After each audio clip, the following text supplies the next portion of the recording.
আজকের এই ক্লাসে আমরা কিছু গুরুত্বপূর্ণ বাংলা বাক্য যেগুলো আমরা ডেলি লাইফে কনভারসেশনের ক্ষেত্রে আমরা ব্যবহার করি।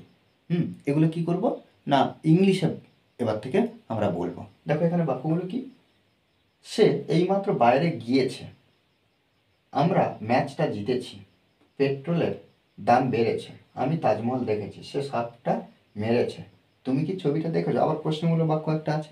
এই যে প্রশ্নমূলক বাক্য এইভাবে যে এর যে গঠন হবে সেই গঠনের আলোকে আমরা লিখবো। দেখো কিভাবে, কোনো কাজ এইমাত্র যখন হয়ে যাবে এরকম একটা বুঝলে তখন আমরা কি করব, ফার্স্ট টাইম সাবজেক্ট ব্যবহার করব, তারপরে হ্যাভ অথবা হ্যাজ ব্যবহার করব, তারপরে কি করব না ভি থ্রি ব্যবহার করবো। আর সবসময় মনে রাখতে হবে হ্যাভ আর হ্যাজের পরে ডাইরেক্ট যে ভার্বটা ব্যবহার হবে সেই ভার্বটা 3 নম্বর ফর্মে ব্যবহার হয়, অর্থাৎ past participle of the main verb.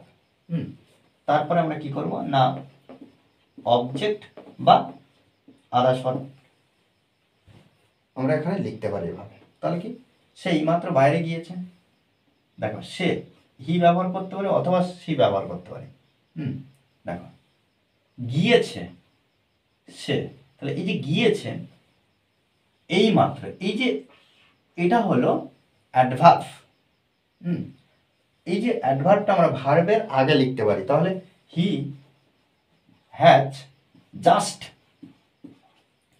Gone, go went gone, তাহলে এটা কি ভি3 গো ওয়েন্ট গন, তাহলে he has just gone out.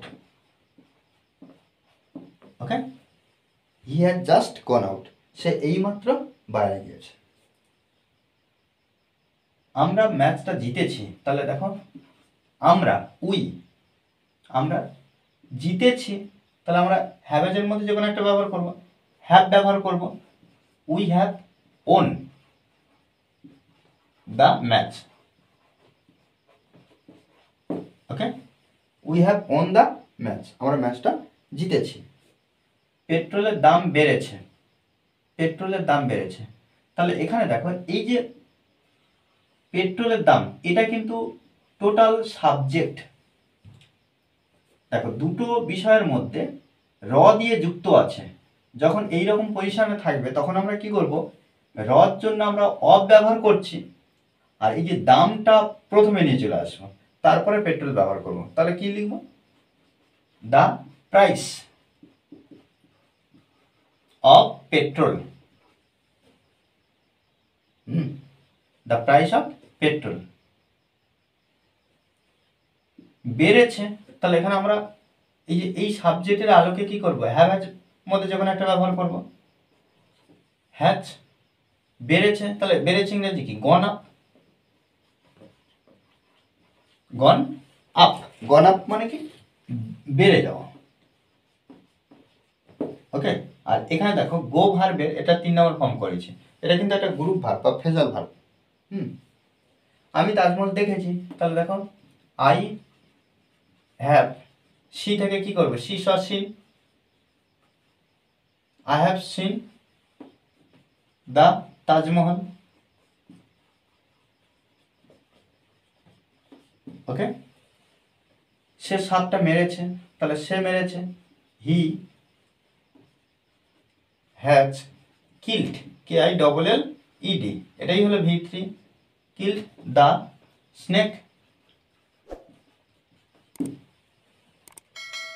তুমি কি ছবিটা দেখেছো। দেখো এই যে বাক্যটা আমরা সাধারণভাবে কিভাবে ট্রান্সলেট করব, দেখো প্রশ্ন প্রথমে সাধারণমূলক বাক্য তৈরি করব, তারপর প্রশ্নমূলক। এই যে কিটা যদি আমরা বাদ দিই তখন কি আছে, তুমি ছবিটা দেখেছো, তাহলে আমরা কি করব না ইউ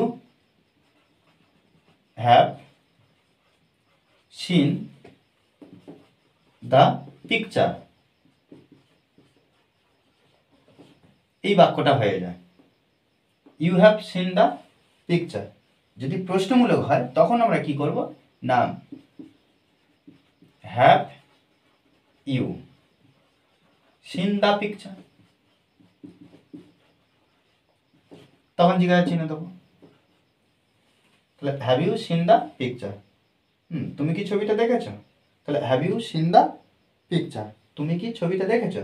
সেক্ষেত্রে কি হচ্ছে না হেল্পিং ভার্ব অর্থাৎ যে হ্যাভ ভার্ব যেটা আছে সেটা বা বাক্যের মধ্যে সাবজেক্ট আগে বসাচ্ছি। এইভাবে কিন্তু প্রত্যেকটা বাক্য আমাদেরকে তৈরি করতে হবে যখন প্রশ্নমূলক বাক্য থাকবে। আর এই প্রশ্নটাকে বলা হচ্ছে ইয়েস নো কোশ্চেন। অর্থাৎ কেন? কারণ কোনো হেল্পিং ভার্ব দিয়ে যদি শুরু হয় প্রশ্নটি, সেটাকে বলা হচ্ছে ইয়েস নো কোশ্চেন। আচ্ছা, সে একটা ভুল করেছে, তাহলে দেখো he has made a mistake. Okay, সোনার দাম পড়েছে।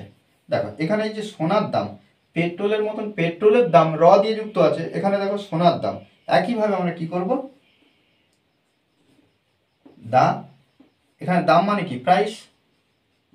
দ্য প্রাইস অফ কার? সোনার, গোল্ড, গোল্ড হ্যাজ ফলেন।